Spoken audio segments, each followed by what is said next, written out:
Tourism award 2025 નો આ 7મો કાર્યક્રમ છે।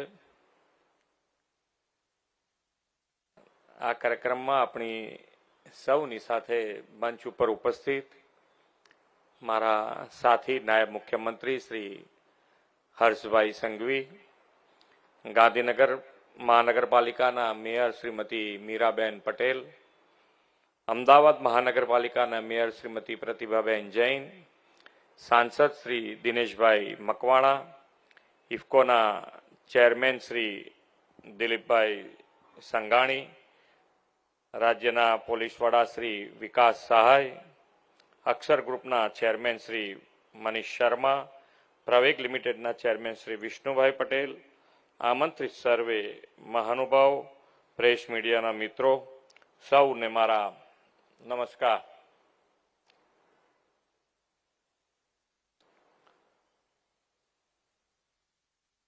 ગુજરાતીઓને લોકો વિશ્વ પ્રવાસી કહે છે। એવું કહેવાય છે કે તમે કોઈ પણ ટુરિસ્ટ પ્લેસ પર કે હરવા ફરવાના સ્થળે જાઓ તો તમને ગુજરાતી અચૂક જોવા મળે છે। વિશ્વ પ્રવાસી ગુજરાતીઓને અને આપણા ગુજરાતને એક એવી વિઝનરી લીડરશીપ અને આગવી સોચ ધરાવતું નેતૃત્વ મળ્યું છે કે વિશ્વ નેતા અને યશસ્વી વડાપ્રધાન શ્રી નરેન્દ્રભાઈ મોદી સાહેબના વિઝનથી ગુજરાત આજે વર્લ્ડ ટુરિઝમ મેપ પર ચમકતું થયું છે। વિશ્વ પ્રવાસી ગુજરાતીઓના ગુજરાતને જોવા, જાણવા અને માણવા દુનિયાભરના લોકો આવતા થયા છે।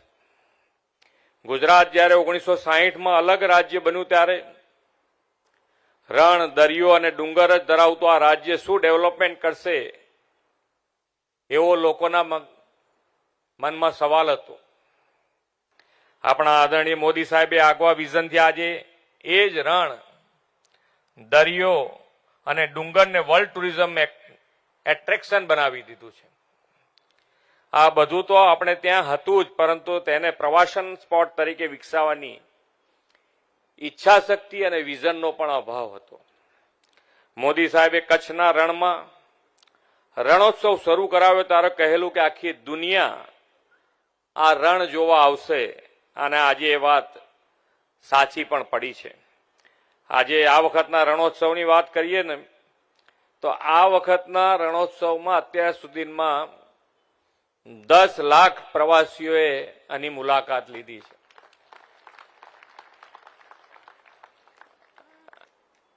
અને કેટલા રૂપિયાની આવક અત્યાર સુધીમાં થઈ હશે? 161 કરોડ રૂપિયાની આવક થઈ છે।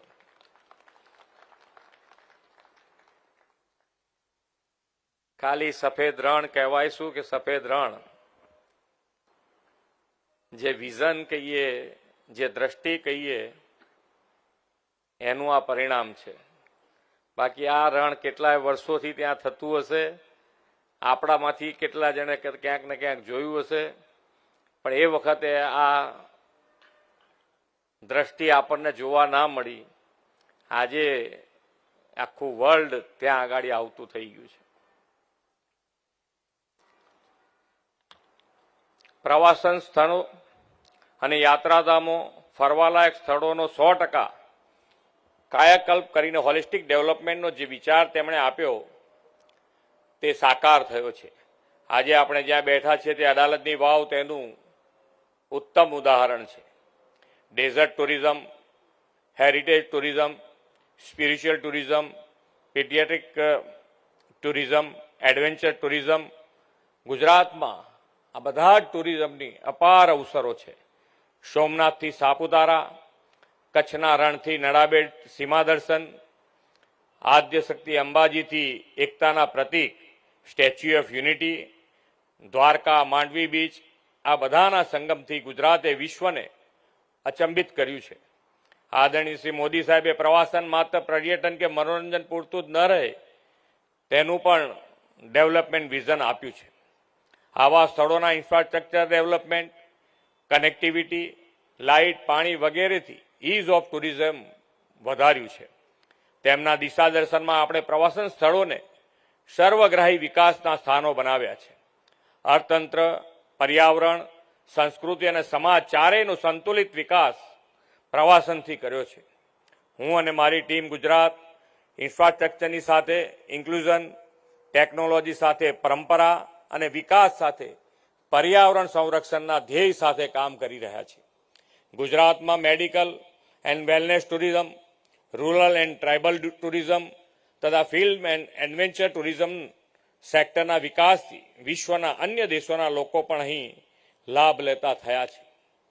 પ્રવાસનને કારણે નાનામાં નાના ગામના સ્થાનિક ધંધા રોજગાર, હસ્તકલા, કારીગરોના કલા વારસાને બજાર મળે તે માટે વોકલ ફોર લોકલને પ્રમોટ કરીએ છીએ.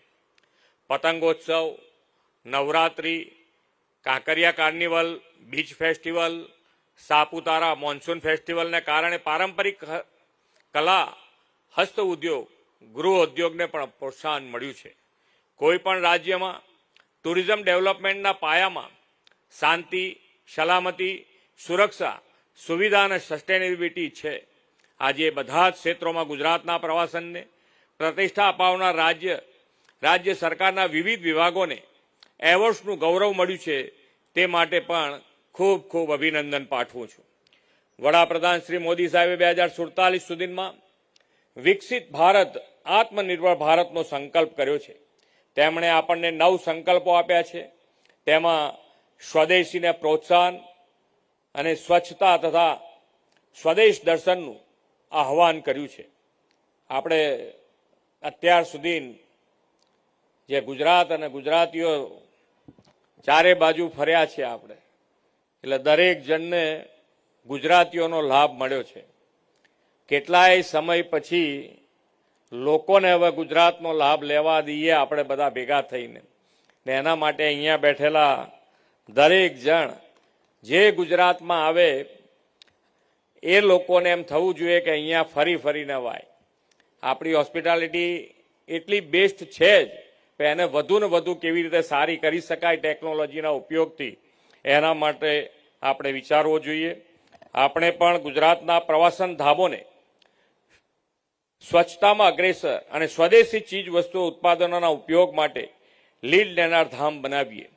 સૌ સાથે મળીને વિકસિત ભારત માટે વિકસિત ગુજરાત, પ્રવાસન સમૃદ્ધ, આત્મનિર્ભર ગુજરાત બનાવીએ. એ જ અપેક્ષા સાથે વિરમું છું. ભારત માતા કી જય. વંદે માતરમ. જય જય ગરવી ગુજરાત.